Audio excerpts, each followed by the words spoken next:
എൻ്റെ പല പേഷ്യൻസും ചോദിക്കാറുള്ളതാണ് കാലത്ത് എണീറ്റ ഉടനെ തന്നെ പല്ല് തേക്കേണ്ട ആവശ്യമുണ്ടോ എന്നുള്ളത്. ഞാൻ പറയുന്നത് രാത്രി പല്ല് തേച്ച് കിടന്നുറങ്ങുന്ന ആളുകളാണെങ്കിൽ കാലത്ത് എണീറ്റ ഉടനെ തന്നെ പല്ലുകൾ തേക്കണമെന്നില്ല. നമ്മളൊരു ഗ്ലാസ് വെള്ളം കുടിച്ച് അതിനുശേഷം പറ്റുമെങ്കിൽ വാ ഒന്ന് കഴുകി അതിനുശേഷം ഭക്ഷണം കഴിക്കുകയാണെങ്കിൽ അത് കഴിഞ്ഞതിന് ശേഷം പല്ല് തേച്ചാൽ മതി.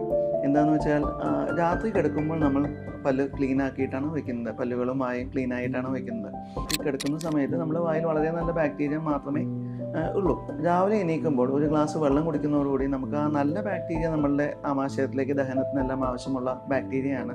അത് ആമാശയത്തിലേക്ക് ദഹനത്തിന് വേണ്ടി പോവുകയും അതിനുശേഷം ഭക്ഷണം കഴിക്കുമ്പോൾ പല്ലിൻ്റെ മുകളിൽ ഒട്ടിപ്പിടിച്ചിരിക്കുന്ന ഭക്ഷണ പദാർത്ഥങ്ങൾ ബ്രഷ് ചെയ്യുന്നതോടുകൂടി ഭക്ഷണം ഇരുന്നുകൊണ്ടുണ്ടാകുന്ന വായനാറ്റമോ അത് പല്ലിൻ്റെ മുകളിൽ ഒട്ടിപ്പിടിച്ചിരുന്നുണ്ടാകുന്ന കേടുകളോ എല്ലാം നമുക്ക് ഒഴിവാക്കാനായിട്ട് സാധിക്കും. അപ്പോൾ എപ്പോഴും കാലത്ത് ഭക്ഷണം കഴിച്ചതിന് ശേഷം പല്ല് തേക്കുന്നത് തന്നെയായിരിക്കും നല്ലത്.